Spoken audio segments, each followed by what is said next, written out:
Calculator. পরীক্ষা হলে calculator ছাড়া আসছেন কেন? কমন সেন্স নাই? ইয়েস পঞ্চমের কথা না। Sorry sir. টাকা পয়সা তো চাই না, এমন বিহেভ করতে কিছু নাই, না দিলে বলেন দিবেন না, শেষ।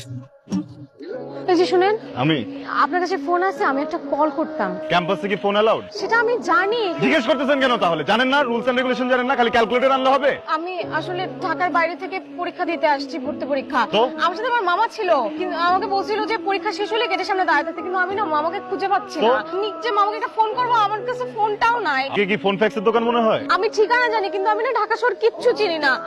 আপনি মামা না আসা পর্যন্ত আমার সাথে একটু অপেক্ষা করবেন প্লিজ। কেন দারোয়ান রাখছেন নাকি আপনার মামা আমাকে দারোয়ান রাখছে? দেখেন তো আমাকে কোন অ্যাঙ্গেলে কি দারোয়ান মনে হয়? মানুষের সাথে ফার্স্ট ইমপ্রেশনে কোনো মিসবিহেভ করতে না, বুঝছেন? এখন ফার্স্টের না ক্যালকুলেটর আনতে পারে না খ্যাত। গ্রামে গ্রামে পরীক্ষা দিবেন, এখানে কেন পরীক্ষা দিতে আসেন আপনি? শহর না চিনলে একদম ন্যাকামো করবেন না আমার সামনে। কি ব্যাপার, আপনি কান্না করতেছেন কেন? দেখেন আমি বলতেছি আপনি না কান্না করুন না প্লিজ। আমি এখন মাইর খাবো, পাবলিক ইউনিভার্সিটি না, মানুষ ভাবে আমি উল্টাপাল্টা কিছু করছি। আমার ভুল হয়ে গেছে, সরি। আপনি আসেন, আমি দাঁড়াবো আপনার জন্য। আসেন, আমি চকলেট খাবো আপনার, আসেন, চাও খাওয়াবো। প্লিজ একটু চুপ থাকেন। হ্যাঁ,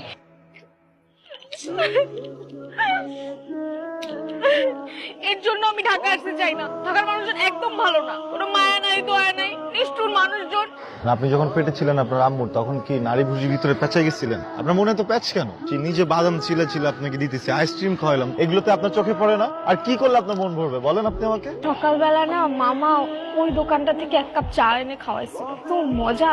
জান না, এক কাপ চা নিয়ে আসে। গ্রাম থেকে আসছেন না, একদম পরিচয় দিয়ে দিচ্ছেন, ন্যূনতম ম্যানার নেই। খ্যাত, আপনার কোনো আইডিয়া আছে আপনি কার সাথে কথা বলতেছেন? ব্রিটিশ আমলে আমার বড় আব্বা উপাধি পাইছিলেন খান বাহাদুর। আমার গোষ্ঠীতে তো কেউ চা আনে না কারোর জন্য।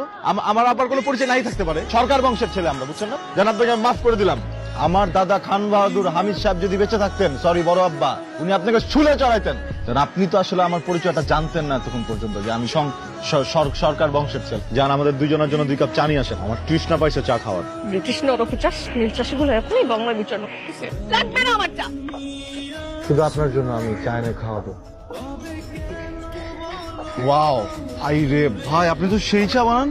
শোনেন, আপনার চা বানানো থেকে আমার মাথায় একটা বুদ্ধি আসছে। আমি যখন অনেক বড় লোক হয়ে যাবো না, আমার একটা বড় বাড়ি বানাবো, বাড়ির নাম দিব খান বাহাদুর এন্ড সন্স। মামা আপনারা দুজন মিলে কি করতেছেন? আপনারা দুজন মিলে 30 জনের তো মান সম্মান আপনারা খুন করে ফেলতেছেন। কি হয়েছে? কারু হয়েছিলাম। আপনি ওনাকে কি এমন কথা বলছেন যে উনি এরকম খুশি হয়ে গেছে? আর আমি খান বাহাদুর না, মানে আমি ওকে বলছি কি যে ওইখানে যে আপুটা বসে আসছে না, সে কিন্তু আসলে আপু না, ও কিন্তু তোমার মামু, মানে ও তো আমাকে মামা ডাকে। আর আমি বলছি যে ওর সাথে আমার বিয়ে হবে কিছুদিন পরে। ভালো করছি না বলেন? এটা বলে আপনাকে একটা কথা শেয়ার করি। হ্যাঁ, কিছুদিন ধরে আমি মানসিক যন্ত্রণার মধ্যে দিয়ে যাচ্ছিলাম। আপনি খুব চমৎকার একজন। আপনিও খুব ভালো। আপনার সাথে আড্ডা দিতে প্রচন্ড ভালো লাগে আমার। আমার অনেক বেশি ভালো লাগে। আপনি যদি ওনাকে যা বলছেন এটা সত্যি সত্যি যদি আপনি এরকম কিছু মিন করে থাকেন, তাহলে এটা ভুলে যান, কারণ আমার বয়ফ্রেন্ড আছে। আমরা শীঘ্রই বিয়ে করব, আমার ইউনিভার্সিটিতে অ্যাডমিশন হওয়ার পরে আমরা বিয়ে করব। আরে আমার তো নিজেরও গার্লফ্রেন্ড আছে। আমার গার্লফ্রেন্ড অনেক সুন্দর, আমার কাছাকাছি লম্বা। আচ্ছা, এই যে জারিনা আছে না, জারিনা বয়ফ্রেন্ড কি করে? কি বলিস? ওর তো কোনো বয়ফ্রেন্ড নেই। আপনি আমাকে মিথ্যা কথা বলছেন কেন? মিথ্যু? আমি ক্লাসে ছিলাম, ক্লাসের মাঝখান থেকে দৌড়াই পর্যন্ত আসলাম। আমার পা ভাঙে না দেখে কি আপনি কষ্ট পাইছেন? পাটা ভাঙলে আপনার জন্য ভালো লাগতো? শোনেন, আপনাকে একটা কথা বলি, আপনি আমাকে মিথ্যা বলে এই বুকের ভিতরে যে কষ্টটা দিচ্ছেন, সুস্মিতা আমাকে সবকিছু বলে দিচ্ছে। আমার তো আপনার জন্য অনেক মায়া কাজ করে। কালকে না বললেন আপনার গার্লফ্রেন্ড আছে, তা আজকেই বলতেছেন আমার জন্য মায়া হয়? ওইটা তো আমি মান সম্মান বাঁচানোর জন্য বলছি। শোনেন, মানে আমি কি একটা হ্যান্ডসাম ছেলে না? আমি যখন আপনাকে মনের কথা বলতে গেছি, আর আপনি যখন সাথে সাথে আমাকে বললেন যে আপনার বয়ফ্রেন্ড আছে, আমি কি করব? আমি তখন টেনশনে পড়ে গেছি, আমার মন খারাপ হচ্ছে না? আপনার চোখে যে এটা শোনার পরে পানি টলটল করতেছিল, এটা আমি দেখে ফেলছি, বুঝছেন? এখন স্বীকার করেন যে এটা আপনার লাইফ, কিন্তু আপনাকে কিন্তু পছন্দ করার অধিকার আমার আছে। তেমনি আপনার যদি আমাকে পছন্দ না হয়, আমার প্রেম প্রত্যাখ্যান করার অধিকার আপনার। আমি আপনার এই অধিকার কখনোই আটকাবো না। প্রেম প্রত্যাখ্যান করতে চান? আমি সকল প্রকার অধিকার নিয়ে আপনার প্রেম প্রত্যাখ্যান করলাম। কফি? আমি কথা পাই না। ঠিক আছে, খেয়েন না, আমি যাই সুরজ মামার দোকানে চা খাবো।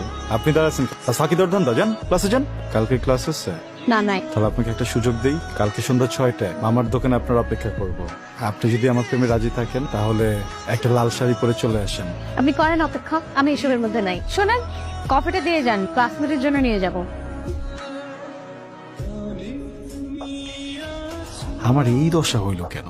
ও কি আমাকে জাদু করছে? এইসব পাগলামির কোনো মানেই হয় না। 7:15 বাজে, 7:30 পর্যন্ত দেখ। এরপর যদি না আসে এখান থেকে তো যাবো এই মামার দোকানে আর কখনো আসবো না।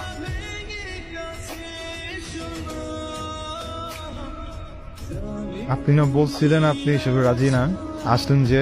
ভাবলাম সরকার বংশের একটা ছেলে এইভাবে একা একা অপেক্ষা করবে, চিন্তা করলাম এটা সঙ্গ দিয়ে আছে। সারা জীবন কিন্তু সঙ্গ দিতে হবে, বুঝছেন?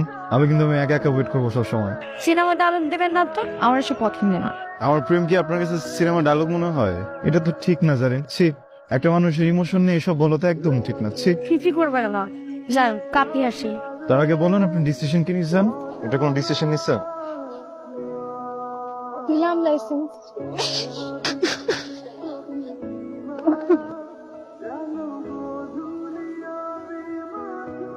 শোনো, যে কদিন আমি ঢাকা থাকবো না সে কদিন কিন্তু রিক্সা অন্য কাউকে নিয়ে ঘুরবা না। এখানে যে খেয়াল রাখবো, ঠিক আছে? ঠিক হয়ে যাবে। আপনি আমার মায়ের মতো। ছোটবেলায় আমার আব্বা মারা গেছে, আমার কাছে বড় হয়েছি। জারিনকে অনেক ভালোবাসি। এই মুহূর্তে জারিনকে বিয়ে করতে পারবে না? মানে তোমার বাড়ি থেকে কাউকে দিয়ে প্রস্তাব পাঠাতে পারবে? আন্টি, একটা ফ্যামিলি থেকে একটা মেয়েকে বিয়ে করে নিতে একটা যোগ্যতার ব্যাপার আছে। আমি এখন অতটুকু যোগ্য না। আমি তো আমার পরিবারকে চিনি। আমি যতই বলি, যতই কষ্ট পাই, ওরা রাজি হবে না। আমাকে 2টা বছর সময় দেন না। আমি যোগ্য হয়ে জারিনকে বিয়ে করব মা। তোমার কথা আমি বুঝতে পারছি। জারিনের বাবা অসুস্থ, সেটা নিশ্চয় জানো। উনি ভীষণ রকমের জেদি মানুষ। কিছুদিন আগে ব্যবসায় টাকা লস করে স্ট্রোক করেছিলেন। এখন যেখানে বিয়ে ঠিক হয়েছে সেটা ওনার বন্ধুর ছেলে। দেখো বাবা মহিব, তুমি চাইলে জারিনকে নিয়ে পালিয়ে যেতে পারো। তোমরা এখন বড় হয়েছো, সিদ্ধান্ত তোমাদের। জারিন এমন কাজ করলে ওর বাবা বাঁচবে না, আর যদি বেঁচেও যায় তাহলে সারা জীবন জারিনের সাথে কথা বলবে না। আমি তো ওনাকে ভালো করে চিনি। একজন বাবার কাছ থেকে তার মেয়েকে কেড়ে নেবে?